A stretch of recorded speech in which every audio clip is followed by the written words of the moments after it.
Imagine waking up tomorrow and discovering that every border on Earth has disappeared. No passports, no customs checkpoints, no immigration officers, no line on the ground telling you where one country ends and another begins. You could walk from Pakistan into India, from France into Germany, from Mexico into the United States, and the landscape itself would barely notice. For most of human existence, that was much closer to reality. Not because ancient people had no idea that other groups existed. They certainly did. People defended hunting grounds, villages, pasture, river valleys, and places considered sacred. Some communities fought fiercely over resources, but the modern idea that a particular piece of land belongs to a particular political authority, that people living inside it are governed by that authority, and that an invisible line separates them from everyone outside it, is remarkably recent. And there is an even stranger part. Countries did not begin with someone drawing the first map. They began much earlier, when human beings faced a problem that sounds almost laughably ordinary. How do you keep track of everything? Because once you have grain, animals, fields, workers, storage rooms, debts, and people who owe something to the community, simply remembering who has what stops working. And that tiny administrative problem would eventually help create something enormous. The state, the country would come later. To understand why, we have to go back to a world before countries existed. For hundreds of thousands of years, humans mostly lived in relatively small communities whose survival depended on movement, cooperation, local knowledge, and access to resources. The details varied enormously. There was no single hunter-gatherer lifestyle. Some groups moved frequently. Others returned to the same location seasonally. Some maintained strong territorial traditions. Some communities could overlap and share landscapes. So the old picture of completely borderless humans wandering randomly across an empty planet is too simple.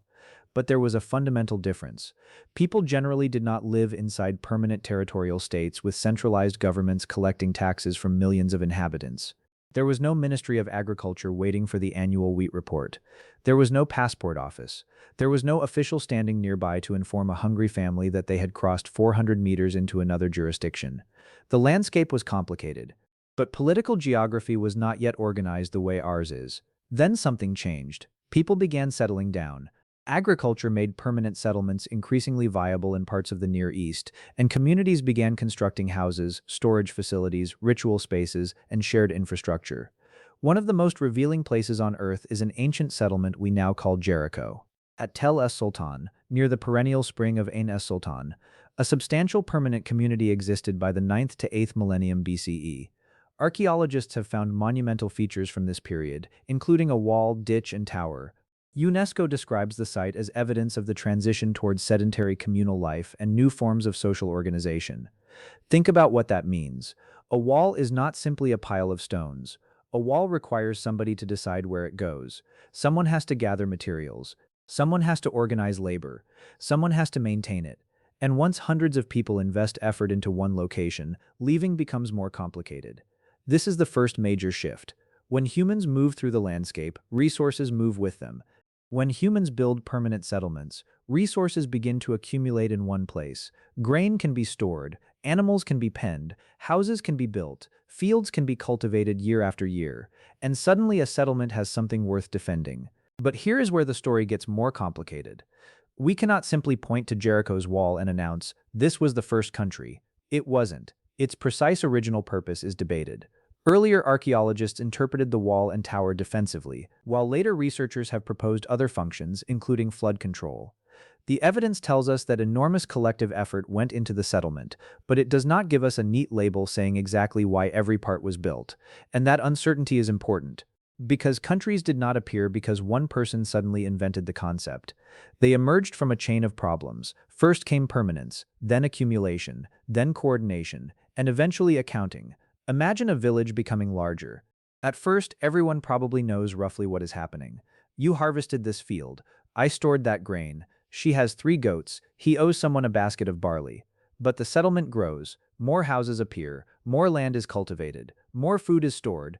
Different people specialize in different tasks. Some become potters. Others weave. Others build. Others organize irrigation. Some work full-time in institutions that are no longer directly producing their own food. Now the community has a problem. Memory is becoming infrastructure.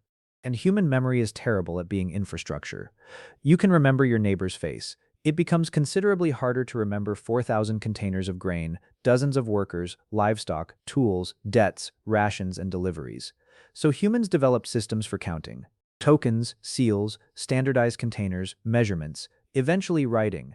And here the story takes a remarkable turn. One of the earliest known uses of writing was not poetry, it was administration. Around the end of the 4th millennium BCE, in southern Mesopotamia, people at places associated with Uruk were recording economic information on clay. Some early tablets track commodities such as barley, grain, fish, and animals, along with numerical quantities. That tiny clay tablet is one of the most important objects in human history, because it reveals something profound about civilization. Writing did not have to begin with somebody wanting to tell a story. It could begin because somebody needed to know how much barley existed. That sounds boring. It wasn't. Once something can be counted, it can be recorded. Once it can be recorded, it can be compared. Once it can be compared, someone can demand it. And that changes the relationship between people and power. A harvest is no longer merely food, it becomes a quantity. A worker is no longer merely a person, he can become a labor obligation. A field is no longer just land. It can become an asset whose output can be measured. And when rulers or institutions can measure resources, they can organize them at a much larger scale. This is where taxation enters the story. The earliest systems were not necessarily taxes in the modern sense. We should be careful with that word. But societies increasingly developed mechanisms through which institutions collected, stored, redistributed, and controlled resources. The important idea is not the label, it is the transformation. A community that merely shares resources operates one way. A centralized institution that records who owes what operates very differently. Now the institution needs records. Records need officials. Officials need authority. Authority needs enforcement. And enforcement needs territory. Because sooner or later, somebody asks a deceptively simple question. Who is actually responsible for the people living here? Now look at what has happened. A food problem became an accounting problem. The accounting problem became an administrative problem. The administrative problem became a political problem. And the political problem began turning geography into something new, territory. By around 3200 BCE, Uruk had become an enormous urban center by the standards of its time, surrounded by other settlements and monumental architecture. The city had large institutions managing goods and workers, while early pictographic tablets recorded distributions and rations. This is a critical moment, because a city can do something a small mobile group cannot. It can accumulate a surplus large enough to support people who are not directly producing food. Scribes, administrators, builders, priests, soldiers, specialists. And once enough of these people exist, the society becomes less like a village and more like a machine. But machines have a weakness. They require inputs. The city needs grain. The grain comes from fields. The fields depend on water. The water may come through rivers and canals. The canals need labor. The labor needs food. And suddenly the entire system is connected. If one part fails, another part feels it. This is why the birth of states was not simply about becoming powerful. It was about becoming dependent on a system. And systems create boundaries, not necessarily borders with neat lines. At first, boundaries could be much messier. A city might control the land immediately around it. Another settlement might sit nearby. A farming community might owe labor or grain to one authority while maintaining relationships with another. Pastoral groups might move between areas. Rulers might claim territories that they could not actually administer in every corner. Ancient political geography was messy. The map in your head, with clean-colored regions separated by perfectly defined lines, is mostly a modern fantasy when projected backward.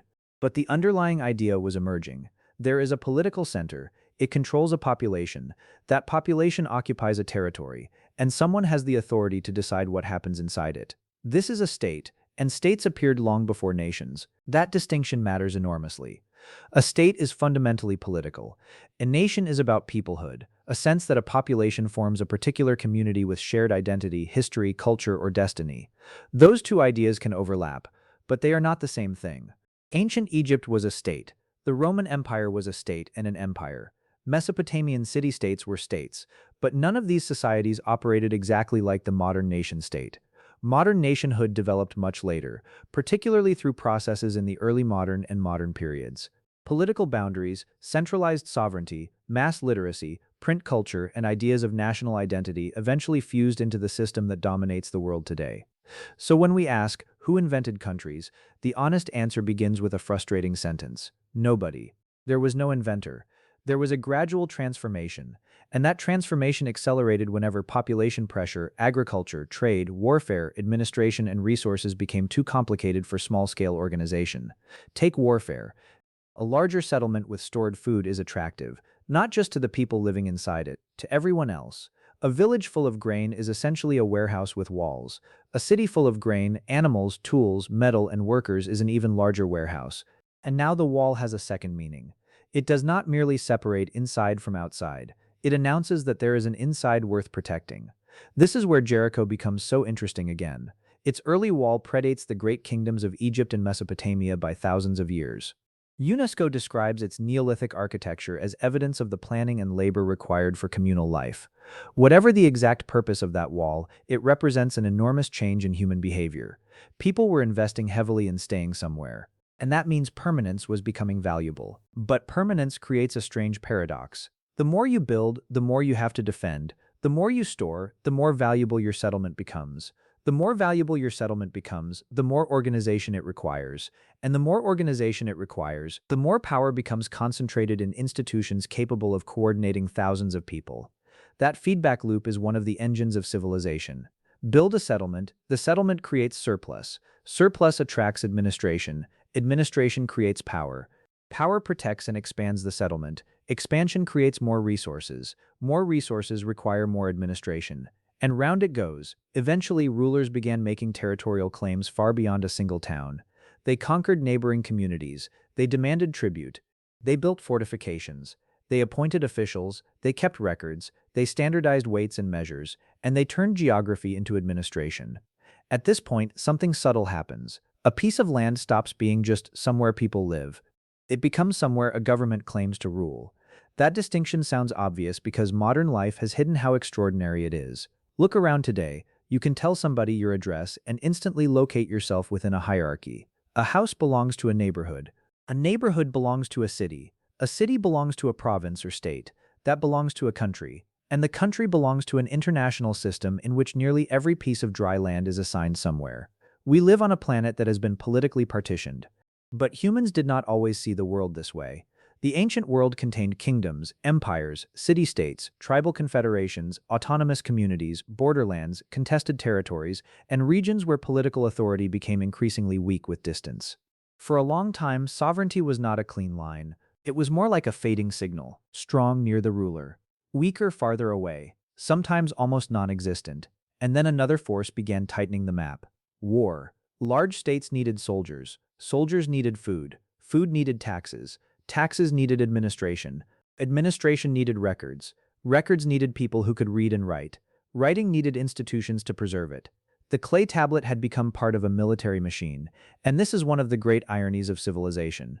The same systems that allowed humans to cooperate on an unprecedented scale also made conflict possible on an unprecedented scale. A small community can fight another community. An organized state can mobilize thousands. It can store grain for campaigns, build walls, equip troops, collect tribute, and keep going after an individual ruler dies. The institution survives the person. That is a huge evolutionary advantage for political systems, because now power no longer depends entirely on one human being remembering what happened yesterday. It can be stored in tablets, in buildings, in laws, in officials, in rituals, and eventually in maps. Maps are one of humanity's most powerful inventions because they turn political ideas into pictures. A line on paper can represent a claim over thousands of square kilometers. A border does not need to be physically visible to affect your life. Someone can draw it, others can recognize it, officials can enforce it, and millions of strangers can organize their behavior around it. That is astonishing. The border may be invisible, the consequences are not. But modern countries required one final transformation. People had to become attached not only to rulers or territories, but to an imagined community of fellow citizens. For a medieval peasant, the map of Europe could change repeatedly without necessarily changing how they understood themselves.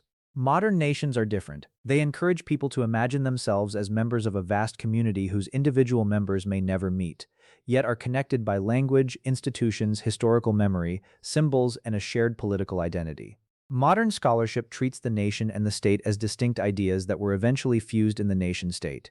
This means the country on your passport is actually the result of several different inventions layered on top of each other. Permanent settlement, agriculture, storage, counting, writing, administration, taxation, territorial authority, warfare, law, maps, citizenship, national identity. No single moment created the country. The country is what happens when these systems begin reinforcing one another. And that brings us back to the strangest object in the story: a piece of clay. A tablet from ancient Mesopotamia can look almost absurdly ordinary.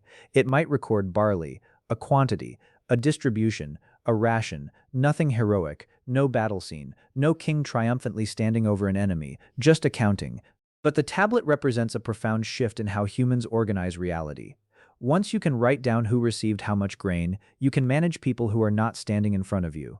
Once you can manage people who are not standing in front of you, you can build institutions larger than personal relationships. Once those institutions control territory, they become states. And once states begin persuading people that they belong to a shared community, they become the foundations of modern nations. So the country on today's map was not really born when somebody first drew a border. The deeper beginning was much quieter.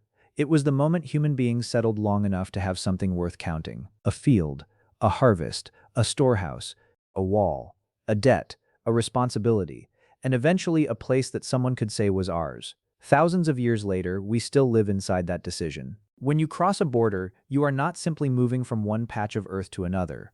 You are crossing the accumulated result of countless inventions layered across human history: agriculture, accounting, government, warfare, law, identity, and the strange human ability to agree that an invisible line is real. The line itself is imaginary, but the systems built around it are among the most powerful things humanity has ever created. And perhaps that is the strangest part of all. Humans did not invent countries by drawing lines on the earth. We invented them by learning how to make ideas about land, people, resources, and belonging powerful enough to organize millions of lives. The first wall was built from stone. The modern country is built from belief, and both begin with the same question: who belongs inside?